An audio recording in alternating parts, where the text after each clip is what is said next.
So thank you all so much for taking the time to be here. My name is Omolayo Nkem Oyudo. I am the Director of Programs and Operations here at the African Diaspora Network.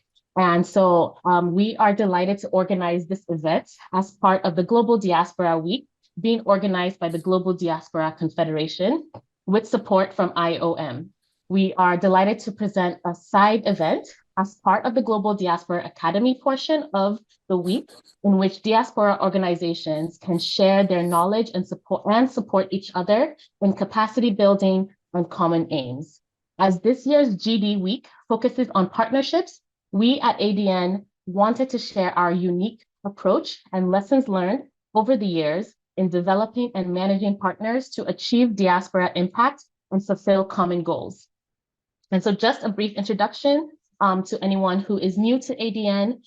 We are the African Diaspora Network. We were founded in 2010, and we are a Silicon Valley-based nonprofit that promotes entrepreneurship and economic development on the African continent and the communities in which we live. We bring together Africans on the continent, in the diaspora, and friends of Africa to actualize their full potential, activate their entrepreneurial spirit, and strategically mobilize financial and intellectual resources to ensure a brighter future for the African continent. And we do this through 4 key programs, 2 of which are convenings and 2 which are entrepreneurship programs. So this event is part of our convenings called the Impact and Innovation Forum. So we are hosting this event as an Impact and Innovation Forum, but as part of GD Week. And then we also have a few other initiatives as well. And you can learn more about our programs from our website, which will be posted in the chat.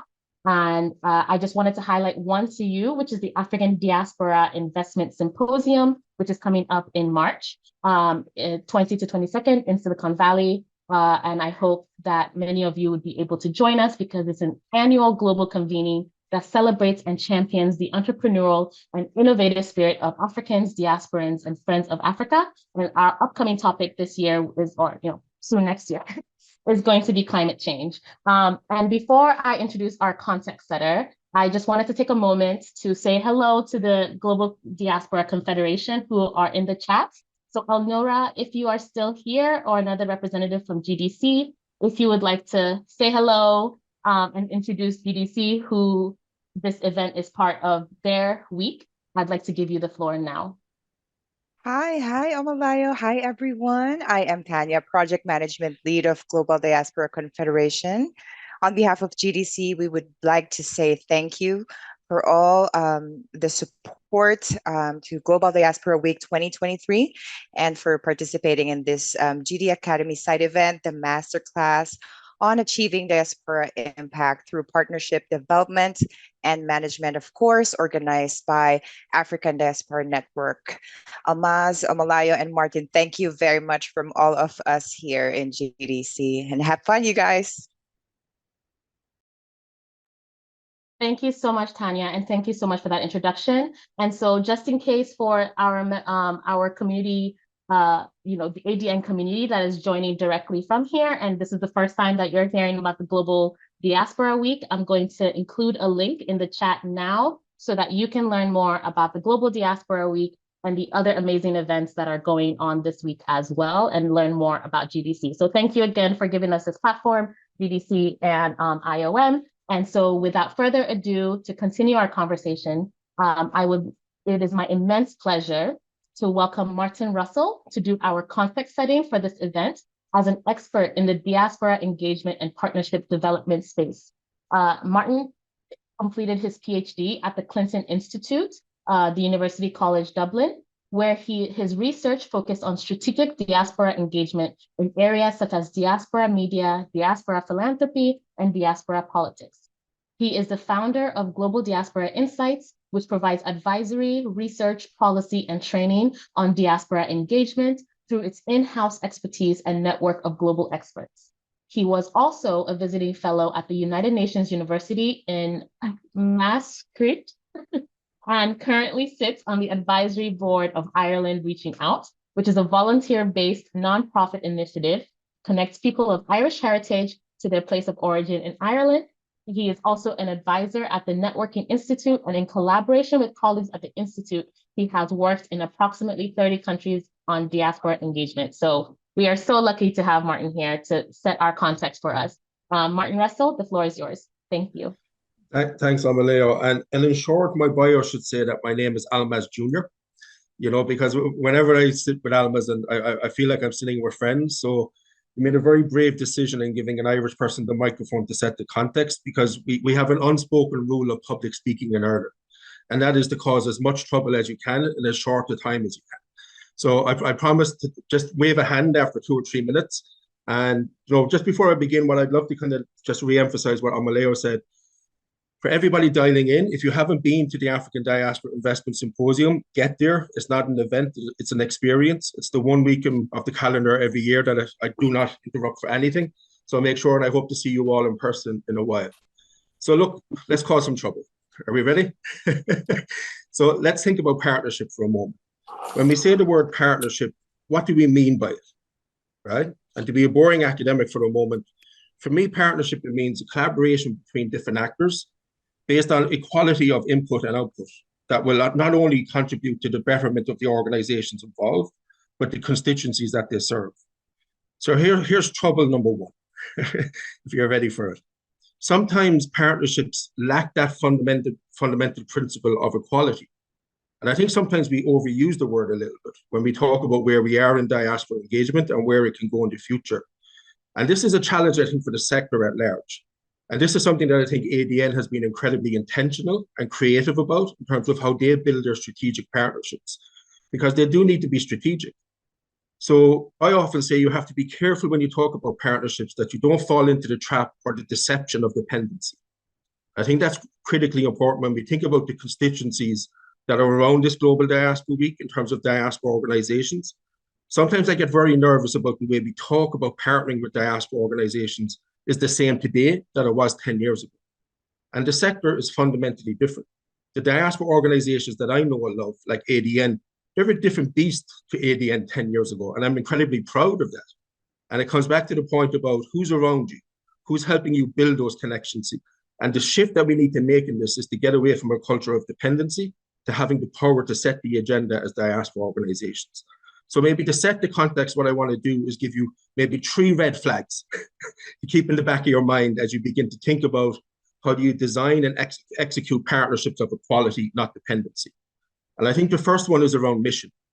If people ask me about ADN's journey over the last 10, 15 years, the one thing that has impressed me most, beyond Almaz's leadership, the work of Megan and all the great people behind it, is that the mission of the organization has never, ever altered. What's been interesting is that they believe in the mission of where they want to go. And despite who came to the table, they were willing to say no if the partnership wasn't right.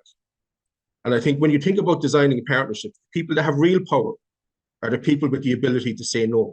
And that can be quite difficult for a young diaspora organization to have that confidence in their mission. So a key red flag for me is that when you're in partnership conversations, if there's a suggestion of mission creep, the way to address that is to say no. Let me begin with that. I think the second key red flag that we need to look at is leadership. And I think this is what's been so inspirational about Almaz and the team behind the scenes, is that quite often leadership is not just about the person leading the organization. It's about the team and it's about the governance and how you build that out. And I think one of the key critical aspects that we need to get better at in designing partnerships for diaspora engagement, particularly partnerships of impact and scale, is that we need to make sure that we actually have barriers to entry to leadership in the sector. It's important now that we're at a critical stage of where the sector is going, particularly in Africa, which I'll close with in a moment. And I think it's going to be a call to action and actually test diaspora organizations out there, which we shouldn't be afraid to do either. We should be always willing to test diaspora organizations. So really think about the quality of leadership and barriers to entry to expertise and leadership. You need to get better at that in the sector. And the final piece, and Almaz will always give out to me when I say this, I say, money, money, money. We've heard a lot already this week, for example, around financial sustainability. Here's the real secret to success for diaspora organizations that have hit scale in terms of their work. Financial sustainability has been superseded by financial independence. And that is the magic step where you articulate your power as a diaspora organization. And there's different ways in which you get there. The big one for me, not to bore everybody and to keep the conversation going, has always been diaspora philanthropy.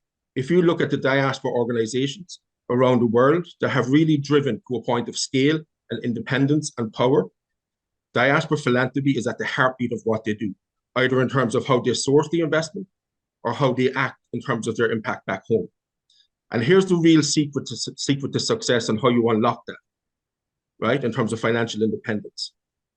The most strategic investment that the African diaspora can make in the future of African diaspora engagement is to invest in themselves, is to invest in organizations such as ADN, because that's how you get away from the deception of dependency to partnerships of equality.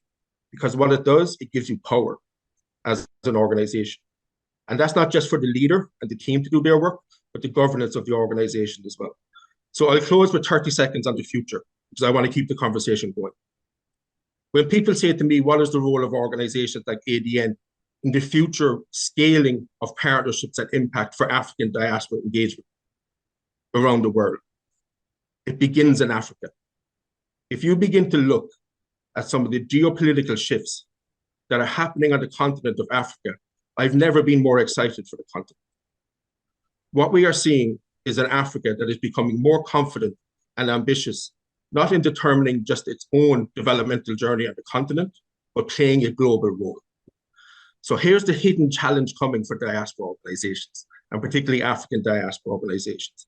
And the African diaspora landscape will need rock star organizations. And I firmly believe ADN is one of them, arguably probably the only one, to be frank, if I'm speaking honestly and openly. Is the African diaspora market ready to meet the ambition and vision of what we're seeing on the continent? That is the opportunity of a generation. Grab it, don't let it go, and own it. Have the power and belief to do it. I'll pause there and hand back to Amaleo. I hope that helps set the context. That was amazing. That was a great context setting, Martin. Thank you so much, and within time. So I appreciate that. I absolutely loved what you said about the power of saying no and the importance of moving away from dependence and into partnerships of equality. I think that is a really great tone to set for us. And yeah, thank you so much for that context setting. I really appreciate it. I would also like to take a moment to point everyone to the reminder email that you got a few minutes ago, likely, that included a worksheet for this masterclass. So we couldn't make it a class without giving you some homework, not possible. Both my parents are educators, so all about the homework.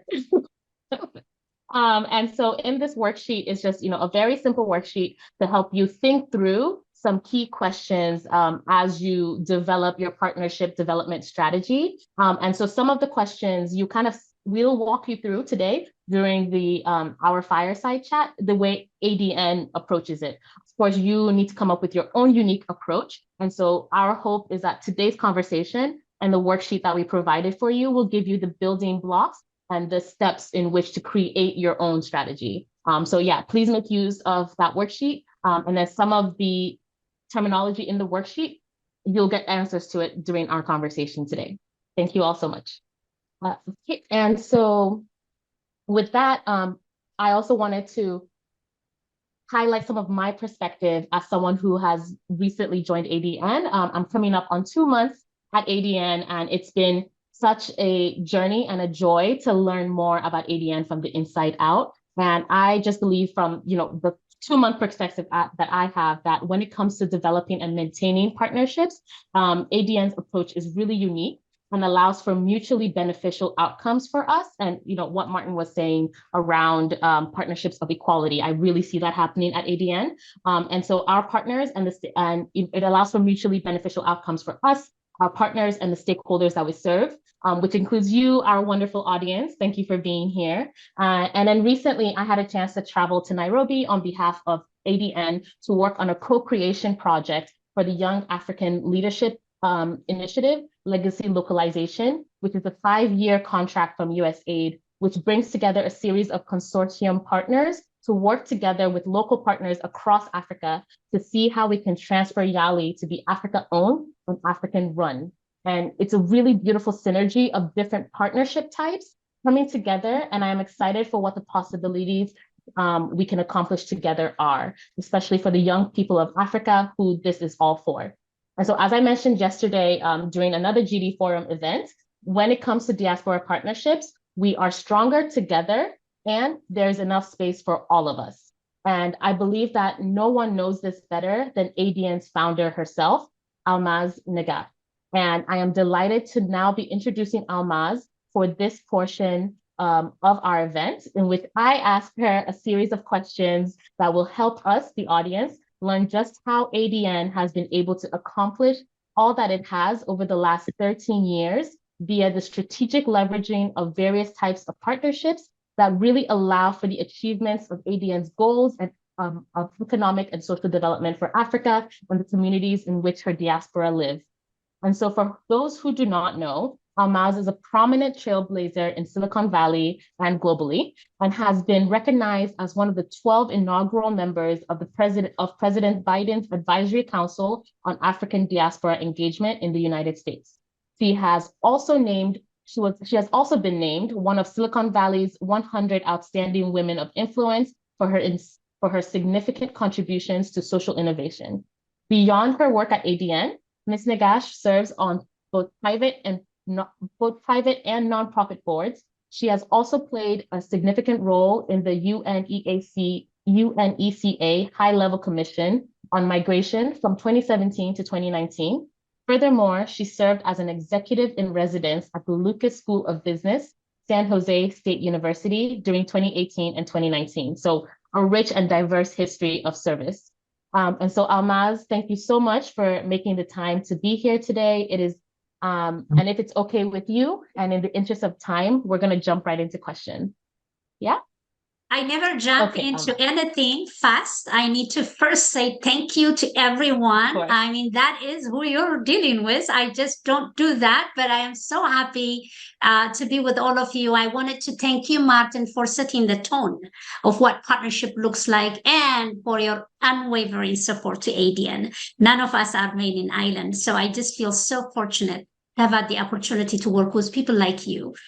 This is not about me, about what I have done. I think it's about the collective effort of all of us being interested in making a difference in the continent of Africa, but also the communities where we live. And you've been a part of my journey forever. And I'm so grateful to you because, you know, ADN, when we were nobody was giving us any credit or even the opportunity to be where we are today. But I believed in me and I believe in the people that believe in me. And so I think it was just such an incredible journey. So Omolayo, I say this because setting the context of what partnership looks like is right there in front of us. And it's that partnership I have had with Martin. It could be good, bad, or ugly. It doesn't matter. But at core lies trust in each other. And that I think is what really means to be in partnership and in friendship and in sisterhood or brotherhood with each other. So I'm really, really thankful to you, Martin, and you represent the best of the best. So thank you. And Omola, you can go on now. But people know me. This is how I do things. So get used to it. Sorry. Not a problem at all. Thank you for that. No script here. We just move on with the real thing. So thank you. Of course. And thank you for that. Okay, so I would love to start at the beginning. So how did you land ADN's first partnership? And what advice would you give to newer organizations that perhaps don't have impact reports and other proof of their work to approach potential partners with? I think the first person I reached out for partnership is my husband. We started ADN in 2010 with my idea and 5,000 of my family money, which I needed to get permission from him. Would it be okay to do this? And that's really the key, you know, the whole thing nothing can be done without the support of your own family or your partners, whoever you're with. And for me, my family is my backbone. And so I really do want to start with that gratitude. And then eventually, and the other thing is also that I didn't want to start something that I didn't test it or I didn't put my money into it. And so for almost 5 years, I resisted getting any money from anybody. The only $1,000 we received was from Global Fund for Women. And that money went straight to support the Silicon Valley Africa Film Festival, my friend Chike. And I am proud I would have done that over and over to support him for what he does here in the Valley. So I really think that the beginning is you and your family and whoever is your funder. And then eventually, as you start to test the model, and if it works, in our case, it did work, we start to look into other partners. So, but on the higher level, in 2015, in 2014, and I think context matters, so we don't have to walk through all of them very quickly. I need to really set the context right, and it's also an honest thing to do. In 2014, I was at the Africa Leaders Summit in Washington, D.C. And when I was there, there was a conference that I was invited to by our friends from the State Department, and it was called the African Diaspora Investment Symposium, ADIS. And I was there and I'm looking at what they were doing. And I kept saying to myself, oh, we could do this better in Silicon Valley. And I really meant what I said. So I came back and I put a proposal together, sent it to the State Department, and the rest is history. In 2015, they approved a $15,000 seed funding for us to start the African Diaspora Investment Symposium. I didn't come up with that name. Actually, that name started with the State Department. We just took it over from them and we made it what it is today. So that was our first partnership. And can I just say that Megan and I, we were in a meeting with them yesterday and we just told them the same thing. You know, we started it 9 years ago and we continue to make it stronger and stronger. It has never been a straight line, but I do believe in what they believed and there were champions for us and they continue to be at the State Department. We continue to work with them year in, year out, whether they gave us funding or not. They were always present at the symposium. And that, I think, is the crux of relationship, is not to give up quickly. I don't give up. And I never give up, and they never gave up on us. And so they believed in what we did. And that was our first real, true partnership in terms of at the government multilateral level. So hopefully that helps. And there were also some other seed funders. My late friend, Melissa Greer, I really think it's very important. I think of her today. She gave $28,000 of her own money to help us start to take it to the next level of ADIS 2016. We could not have done it without the State Department funding and Melissa's money. And God bless her and God bless her soul. But those are the people that have made institutions and individuals that really, really started us to this journey. And I think it's very important for all of you, like you, Omolai, you just joined ADN 2 months ago. I think it's very important. That's why I want to go through this conversation with you. When you proposed, I thought this is perfect because I think it's very important that you honestly, transparently understand ADN, not only from inside out, but also from outside in, so that the people who are listening really know where we came from, how we came to be, and that becomes a part of our journey and the history. I mean, the story goes on, but it's very, very important that we stay true to how we got to be where we are. And I never forget the people who started, helped me start ADN. You hit the nail in the head on a couple of levels. I mean, when people, look, I'll speak openly here because I'm amongst friends, Almas, you know, I like to cause a bit of trouble when I can around there. But look, I think the most important thing, whenever I heard you speak about ADN and the growth, Almas, and particularly the beginnings, the word I always write down is authentic. You know, and I think we live in a world where authenticity is in very, very short supply, sadly. You know, and I wonder maybe for other people on the call that are leading diaspora organizations, you know, what I've always found interesting about your own journey as well, because I see a question and comment about what's coming next for ADN, which is exciting. But, you know, the early diaspora organizations can feel a lot of pressure in the sense of, you know, trying to attract funding, trying to attract the partnerships, trying to attract the technical skill to deliver. But your story shows that with that authenticity and the right people around you, that can come to you, right? Rather than getting into that kind of real, you know, horrible competitive grant funding cycles that, you know, can kill organizations. So do you have any advice just on your experience about, you know, looking back at ADN at the beginning? Is there anything, let me put it this way, is there anything that you did do that you wouldn't do again?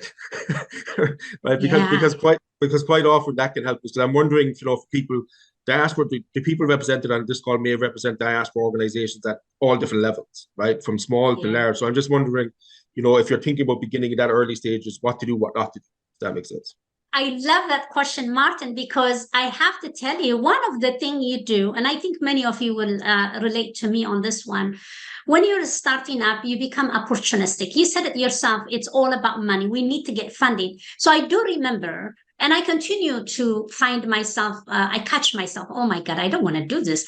It sounds so opportunistic, but actually, really, that is what I was doing. I'm very opportunistic. Oh, you say to us, I'll give you 5,000, you will be a sponsor, blah, blah. And I'm like, yes, please, because when you don't have money and you want to really create the ecosystem and the partnership, you really do just become this taker. You take, and also the expectation gets higher, higher, higher. So I think the one thing I would caution other people who are getting into the space or are already in the space and thinking about is, I think, to have a little bit of faith in ourselves and start to ask the question, is this partnership worth my time, my effort, my reputation? I think it's very critical to ask that question. The problem, Martin, we both know is when you really are a startup and you don't have much, that question doesn't come easily to us. We continue to just do whatever it takes to make sure that we succeed, which is also the challenge many startups, even if whether it's in the private sector, in the nonprofit sector, we all face is that we need that money to make things happen. And so I think I would have met you earlier. And so, and unfortunately, it was only in 2014 or 15 that we met and we became. So after that point, I really did not have, in a way, a lot of guidance. But the good news is that I had something that was going on for ADN that is very important for other people. Our board members. I continued to focus on our board members, and I got so lucky. I ended up recruiting board members who believed in this mission and vision. And not all of them look the same like me. Some of them look like you, Martin, and they ended up being so committed to this organization. And they gave me, I think, in many ways, the sense of confidence and comfort that was needed for me to really look strategically at partnership. And in fact, Agnieszka, I'm going to mention her name, our wonderful champion, an incredible mentor and supporter for me for so many years, maybe over 21 years. She has always said, please use partnership very carefully. When you talk about partnership, what do you mean by partnership? Are you doing things with them? And I think that really set the tone on how we define our ecosystem, collaborators, and our partners, and who co-create things with us. So I think you're right. I would have really looked at the way in which I was approaching funding and partnership a little bit more clearly if I had the opportunity. But of course, as I said, I was more acting on the impulse of getting the funding, making sure that the organization runs, and not really thinking about whether there was a ramification to what I was doing. I paid for it. I am responsible in the sense that I take responsibility for the good as well as the bad. And so that really is what I think, in a way, leadership is. But I'm fortunate, though, because I have sounding board people that I count on. And me when I'm stuck, who I contact. So for that, I remain grateful, Martin. I think a lot of times when people talk about partnerships, they're just thinking about sponsors and funders, but partners can also bring other things to the table besides money. And I really believe that ADN's approach to partnerships is really unique. And so could you please highlight the types of partnerships and collaborations that ADN fosters and the work that we've been able to do because of them? Yes, so that's a very good question. I was just mentioning a little bit of that was Martin. I think it's very important that we define what partnership is. And I think for me, the partnership is, as you know, some of our funders are also partners in a sense that they co-create the programs with us. In this case, it is ABLE, Accelerating Black Leadership and Entrepreneurship. Our two lead funders are also a part of the advisory committee. They're not just only giving their money, they're giving their time and their insight. These are two very important things that you don't get them even if you pay millions of dollars. Someone's time and someone's insight. It's much easier to write a check than to sit down and really help someone to think about what's possible. And so they are really our true funders and partners. So I use that higher level of category. The other partnership that we've done, and we've done it really well in so many ways, is our ecosystem partners. So I'll give a very specific example. We don't know who does what in Africa. We have no idea. When we recruit the builders of Africa's future from the beginning, we partner with those people that are on the ground. And so, in this would be an example of the Siegel Family Foundation. They do a lot of at the time between 2018 and 2020. We really worked with them very closely to help us identify potential builders of Africa's future. Of course, we get the application, people fill out, and then we go back and say, this person, because we did not have, and we continue not to have, an on-the-ground assessment of who these entrepreneurs are. So you depend on the local community to help you assess who they are and give you some names. And that's how we've been doing it in that ecosystem partnership. There's no need for them to give us funding or anything. It's just that they become part of the ecosystem, collaborators or partners, to help us recruit individuals to join the builders of Africa's future. The same thing in the United States. We have a lot of collaborative partnership with a lot of ecosystem partners, just to help us recruit potential diasporans and African Americans to apply for the Accelerating Black Leadership and Entrepreneurship. Why are these things very important? I've always said that we are not an island. We are all really reliant on each other. We cannot do everything on our own. And that kind of collaboration is so critical. We focus on our core competency, but everything else we bring from everybody else. And I think that kind of partnership, I don't think Megan knows this, but I don't think we've lost a lot of partners in any way. I think we may have angered some people here and there because expectations are higher, and we cannot be everything to everyone. But most of them continue to stay with us. And I'm so, so grateful to all of them, because the work we do, at the end of the day, we could not have done it without these ecosystem partners. And so what that relationship wasn't necessarily for them only about ADN. It was also about the individuals that they were making a difference on. So in the case of Builders of Africa's Future, those on the continent. In the case of Accelerating Black Leadership and Entrepreneurship, those in the United States. So hopefully that answers your question. Course, definitely more than answers. I really love that idea of, we're not an island, and we need people, who are able to do the work with us, not just fund, right? Like that idea of ecosystem partners are people who are doing the work with us, which makes our workload, easier, because we can't do everything. And like you mentioned, we can't be everything to everyone. And then another thing I wanted to mention to the audience, and so that she mentioned ecosystem partners. So if you're following along on the worksheet, that's your definition right there. So hopefully that will help you complete your worksheet. And Megan has shared the worksheet in the chats for those who want to follow along with that. Okay, and so the next question for you, Almaz, is as we go about seeking new partnerships who are aligned with ADN, how do we go about seeking new partnerships that are aligned with ADN's vision and mission? And how do you go about getting in contact with them, and what work do you do to approach them and pitch to them? So just really practical steps and examples for our audience. Okay, thank you. There's one thing I want to mention before I go to the next one. I am at a point in my life, and this is a journey. There is no beginning or ending. You've got to find where you are in life. I'm actually at a point in my life, I'm trying to get away from transaction to transformation. And Martin knows why. I think this is something I talk to him a lot about. How do you move from really making this transactional relationship to transformational relationship? It is not an easy thing. There is no a path that I can tell you how you get to that level. You will find that out yourself. I am at that level. And how do I get to think of it this way? So two things, and a very, very real examples. It was in Entebbe last week. Was my fellow diasporans that were come together under the Africa Union Diaspora community, and we were in Entebbe in camaraderie with each other. Unfortunately, Martin, you were not able to join us because of the snow in Ireland, which is a different story. he was there. He was supposed to be there with us because the conversation was also above and beyond anything else. Is about how do we support each other as diaspora organizers from around the world. I mean, it's so wonderful to see from Asia, from Europe, and we have one of our wonderful friend here from Sweden who's joining us, and from hopefully others as well. I was there and I met someone I've been pursuing for so long.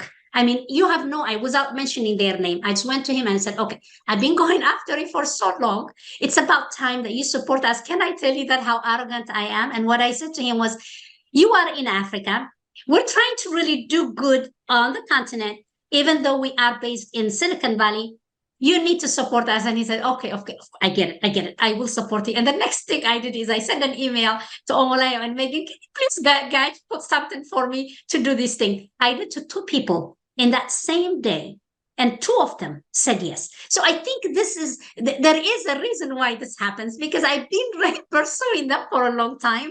And I just found the real time and an opportunity to say, we need you to help us support the African Diaspora Investment Symposium. We can't do it without you. And here is the value proposition. For me, the value proposition is real. It's just there for you to network, to collaborate, co-create, change, exchange ideas and information. All these things happen in real time, horizontally, not vertically. Nobody is better than anyone. Everybody becomes at ADN at Addis. As Martin said, it's an experience, not necessarily an event. The reason it's an experience is we actually design Addis to become a community builder in itself, so that people connect with each other regardless of who they are, where they come from. And I think that's the beauty of ADN. So I was able to get confirmation of funding, one from an African, the other one from a European. And it's really amazing. I mean, they do, both of them work on the continent, but I really think it just gives you an idea of how I strike these. But the journey to get them to that level, I have actually been asking for that funding for so many years. As Megan knows, I've been working on it for a long time. And when I get the opportunity, I have no shame. I just go, you give us the money, we need the money. And I think that's probably how I do it. So there is there's no magic here. I just present myself, and I think hopefully on my team, and this goes the credit to my team, I'm just gonna shout out to the people who keep up with me. And the longest have been Megan, is that we think of something and we make it happen. We continue to think of something. And then if we promise, I always say this to my team, if we promise, we must deliver. Or we need to tell the people that we promised. We cannot do it at a certain time, but we definitely are going to do. Because I think your credibility and my credibility is on what I promised you, and whether what I promised I can deliver. And it's that's the only way I can relate to people. And I think that has worked so far, and I do believe it will. Hopefully it will work for me. But my team works very hard. I don't do this on my own, as you know. My team is extremely hardworking, and that I am so grateful for. I am the only thing I say, not only to myself and to my team and to everyone here, is that, and everyone who's trying to really do the work ADN does, which I hope you continue to do, is that when people put too much expectation from you, the responsibility is heavy on you. And I think where I think I mentioned this during our team meeting yesterday to my team, is that I came from the meeting in Entebbe with a sense of refreshed commitment to the work we do, but also with a very renewed level of responsibility, and asking myself, can we really meet what they're expecting from us? I believe we can, but of course we will never be perfect, but we can always try to do better and to continue to be good enough. So hopefully this answers your question. Absolutely. Absolutely. I think you gave us so many gems with that. I loved your comment on transaction to transformational relationships. And then I thought the example that you gave from Entebbe was just really highlights the importance of when readiness meets opportunity, right? Because there's some people who have the opportunity, but they're not ready for that conversation with that person that they've been chasing, or vice versa, chasing them and just haven't found the right opportunity. So just want to give, everyone in the chats an opportunity to connect as well. I see people sharing their LinkedIn, their website. So please, you guys stay active in the chats. Use this as an opportunity to find your own partnerships, make the connections that you want. And as Almaz mentioned, Addis is a wonderful opportunity to do that. And I know the team is going to share a link to Addis. So this is a chance to really, because honestly, in-person meetings, they just hit differently. The Zoom meeting, it's great, everything, wonderful to see you all virtually, but you can't beat in-person meetings. And then also, Almaz, I think another thing that I picked up from what you just talked about is the importance of just being bold, just go for it when it comes to creating those initial touch point with potential partners, and then also follow up. So be bold, but also follow up, right? I think that's really important. So yes. And then you kind of started touching on this a little bit. And so this is going to be my last question before I open it up to our audience. But essentially, a lot of people, getting the partners is important, but a lot of people forget about maintaining and nurturing those partnerships. So what is your approach to partner management, and how does ADN ensure we have partners who come back year after year? Okay, this is a tough one. And especially now as I try to grow the team, it is getting a bit harder because people are so used to me being a part of the conversation. When I'm not in that meeting, I can tell you, where is Almaz? Well, Omolayo and Megan can handle this, or Brett can handle this, but that is going to take a little bit of time because I continue to be in partnership regardless of where I am in life. It is part of my DNA that I don't see people as a means to an end. I see us as a means in itself. And because of that, I continue to nurture the relationship, because that really is the crux of what it means to build relationship and trust. And so for me, people are an innate part of my life. And so I don't know when I do irritate a lot of people. Oh, you are at this level, do this. None of that really bug me. I know Nettie, my childhood friend, is here. She knows I have always been like that since I was very, very, very young. It doesn't really bother me. Nothing really bothers me. Power for me is energy, and how I shift my energy depends on where I am today. But so I think for the nurturing of the relationship, as Megan knows, she's been with me in this journey for a very long time. She was the second full-time hire at ADN. And so she has been with me in this journey for the last 3 years, when actually we grew up 5x. Now we're going to be at 8 employees by next year. That's an incredible growth for an organization of our size. So I think I have maintained that relationship. As Martin knows, I reach out and say, how are you doing? I reach out to Megan knows this. I never start a meeting by saying, let's go straight to the point. I never do that. I'm always asking, how's your family doing? How's your husband? How are your children? Because I know them. I really do. Most of them I do. And so I am grateful to them. I know this sounds crazy.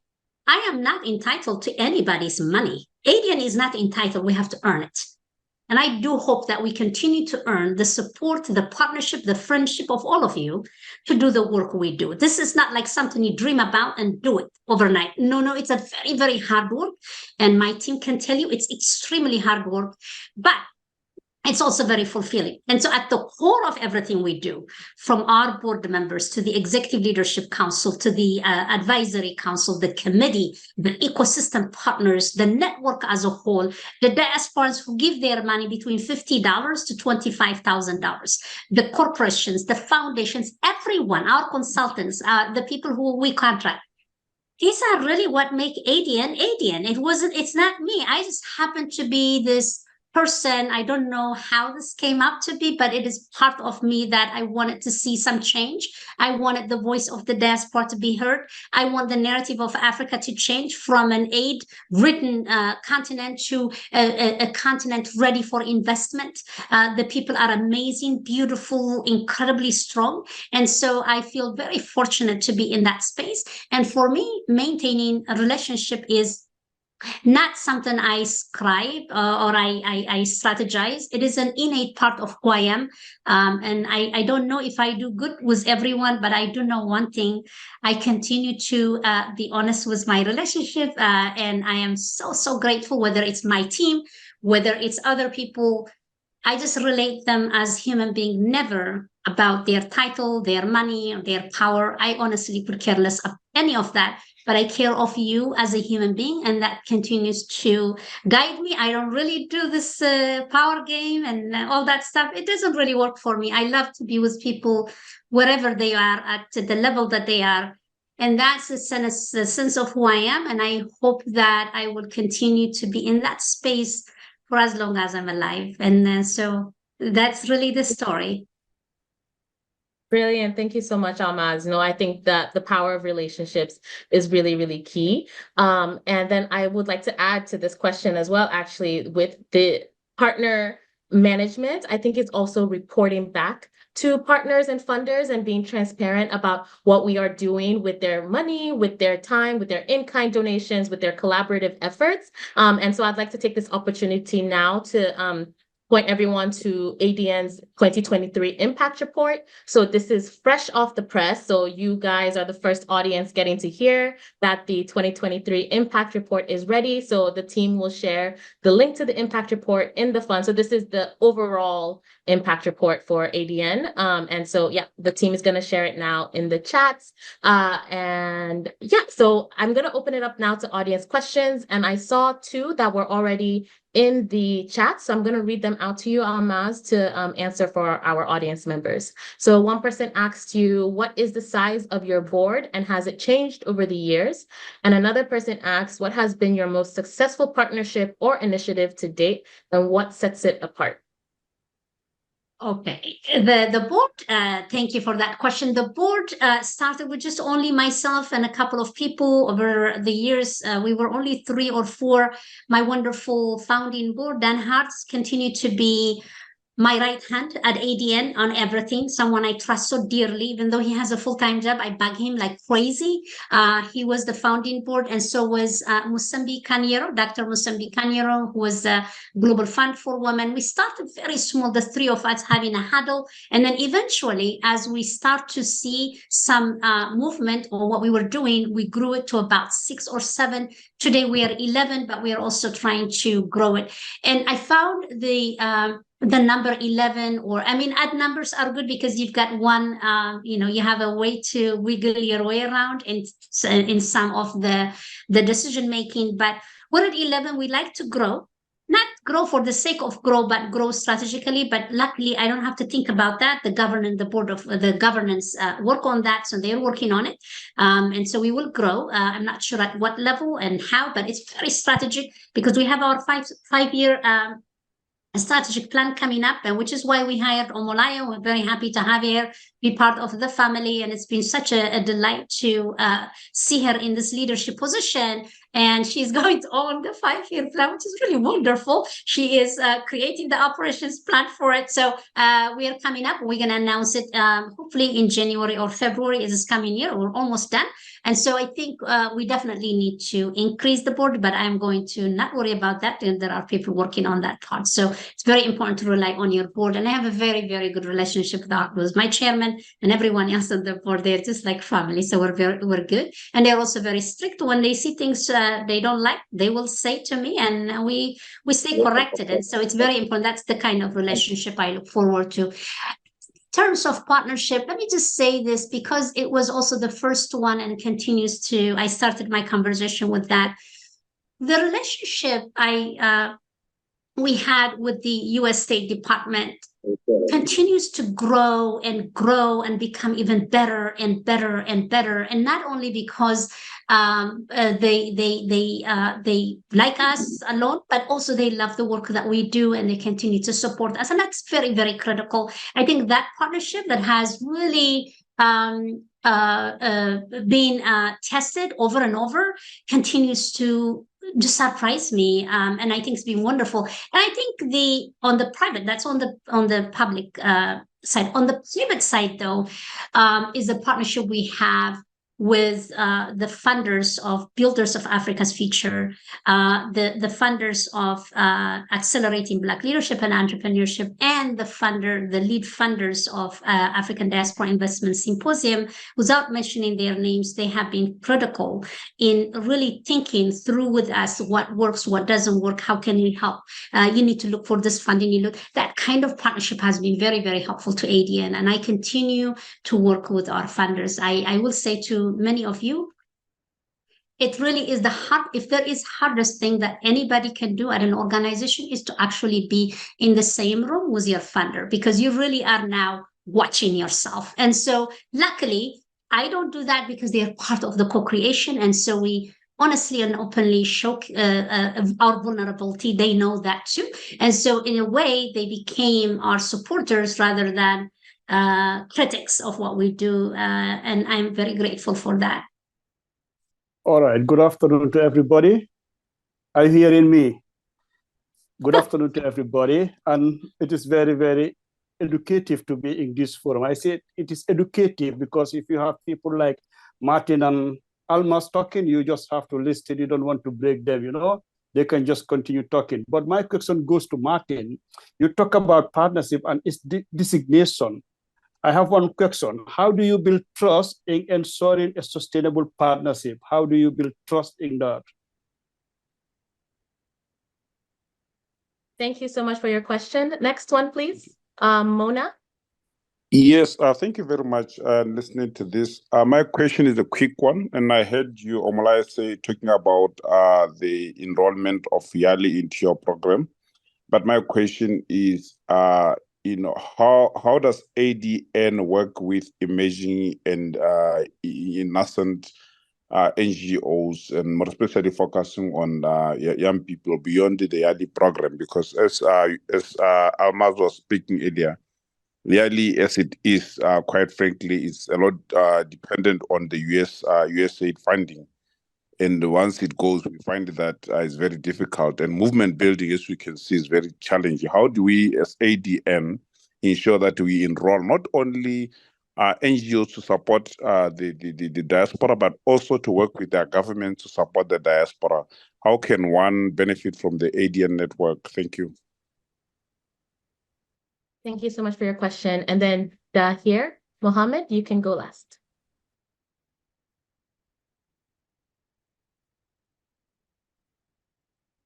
You're muted. Yes, you're on mute, please. Can you unmute yourself? Sorry. My first time on Zoom, it seems like. Just want to say thank you for this opportunity to listen, Ms. Almaz. It was fantastic. Mr. Martin, fantastic. I lived in Ireland as well, played for the Bohemians. But at the same time, there's a huge crisis in America as well that I think Africans could help with. We're all aviators. We're in Africa. Everybody that I know is an aviator. America has a crisis. Is there any way or thinking about flipping the script of, aviation helping the United States from Africa? Have you ever thought about that?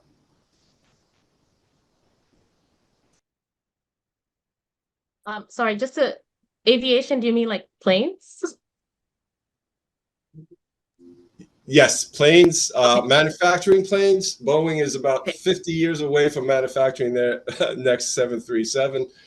Maintenance, pilots everywhere is in Africa, and there's a lot of jobs opportunities for Africans to not really to come to the United States, but to build an opportunity there with the United States drought of pilots and of mechanics and of support for the aviation industry.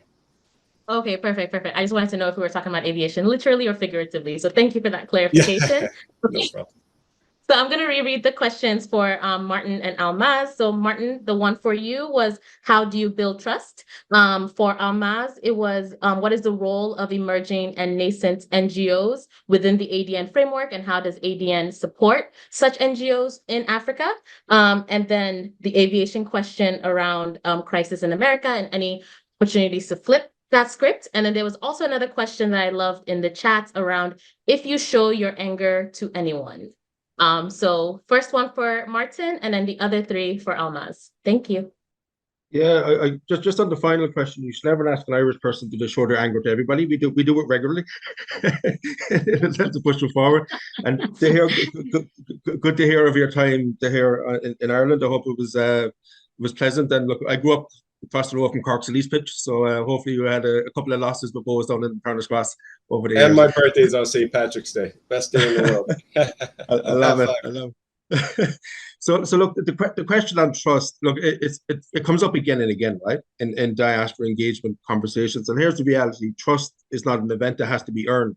But I'll share a story about how I met Almaz, and I hope Almaz, you won't mind me sharing this, because I think we need to think about where we're getting our information and our insights about how we execute diaspora engagement to really figure out the questions that are coming up again and again, because we keep doing what we're doing, we're not getting those answers. So, when I met Almaz, it came from a phone call from a mutual friend of ours. I had never heard the name Almaz Nagash, right? And she had probably never heard the name Martin Russell.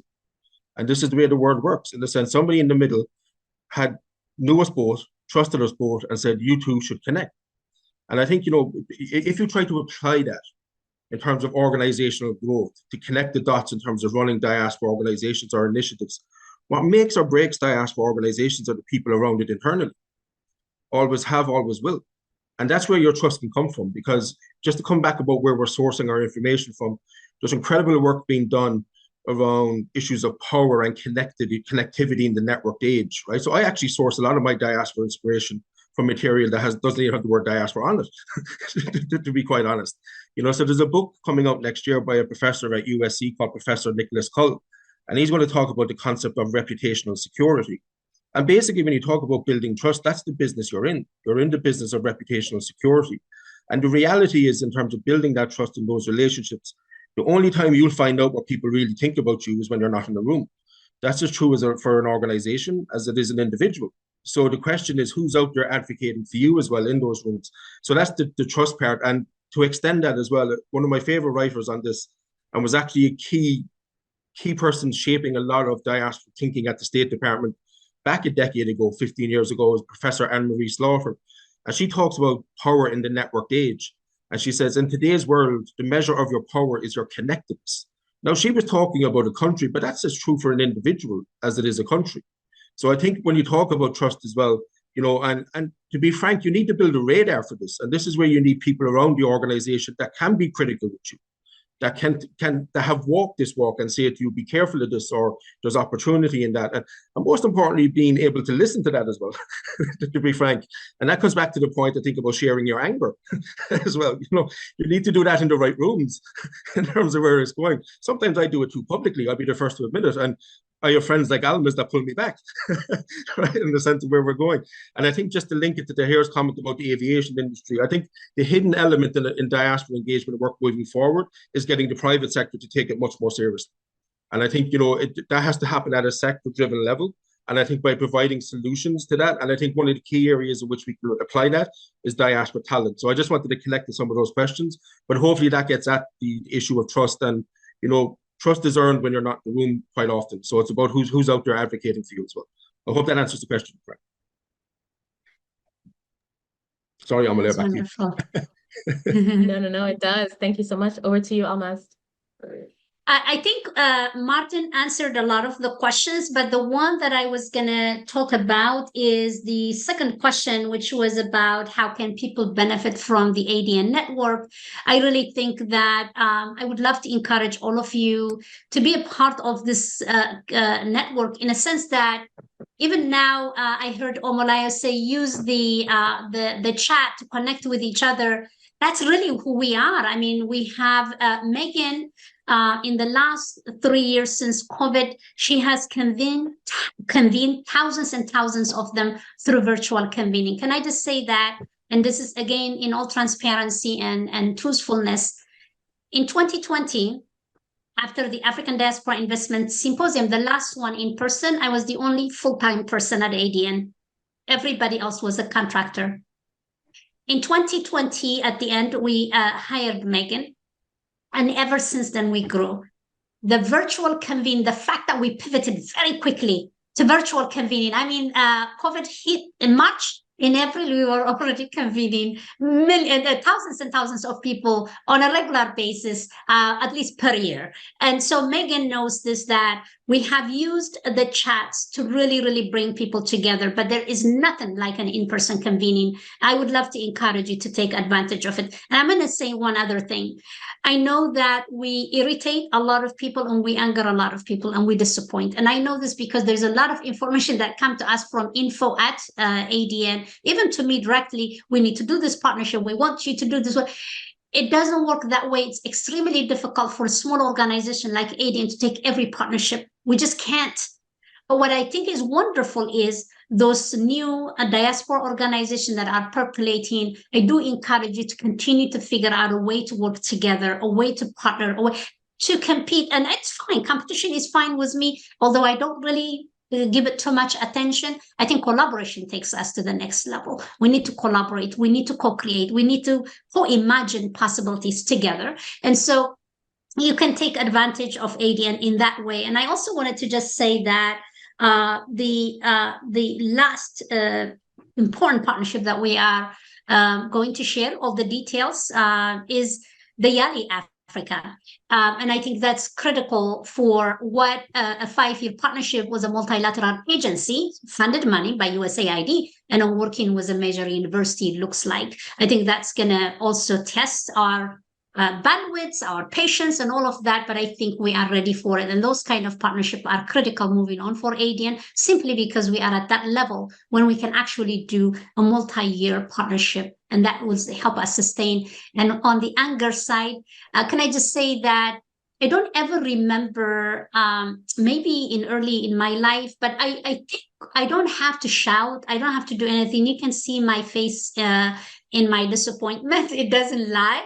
And so, but that's probably the extent. But I have not had any shouting much with anyone, and I'm lucky for that. And I think that's part of our civility as well, that we have to be respectful to each other, regardless of how authentic we are. That does not mean you have to give your own sense of righteousness to other people. I think our intention matters, but our good intention can have a bad impact. I've learned that the hard way. And so I try to be careful about what my good intention may mean to the person who's listening to. So anger is part of life, but I think it's also we also have the ability to manage that anger and really, which is really managing our expectations. Why do we get angry? Because we have too much expectation. When it's not met, we get angry. And we're human beings. So I think it's up to us to manage that expectation. And so I really am grateful for this opportunity. I just continue to thank to all of you